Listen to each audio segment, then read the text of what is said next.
Maharusi wanatoka kanisani, mpenzi mtazamaji, mambo mazuri kabisa.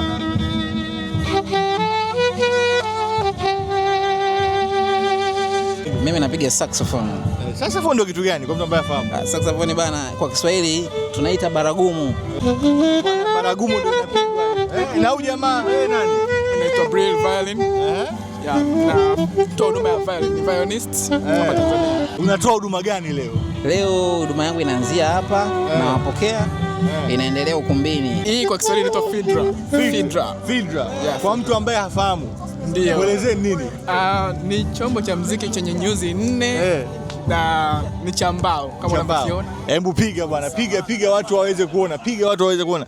Bwana, hizi ni shamra za usiku wa Baraka na Diana. Tunapatikana kwa namba 0768 100 498. Ukipiga masaa 24 unatupata. Kama unavyoona gari inameremeta, gari imependeza kama unavyoona. Gari imenyoka kabisa, gari imepoa. Ndani bwana kuna mambo mazuri kabisa, kuna TV, kuna system charge hapo naona, kuna luxury seat. Turbo V12. Kayaga? Wapi? Tena? By turbo bwana.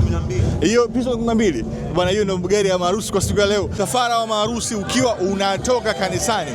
Hii ni ishara kwamba ndoa imeshafungwa kwa shangwe na nderemo, na hiyo ndio kwaya bwana ikiwa inatoka hapo na kuimba.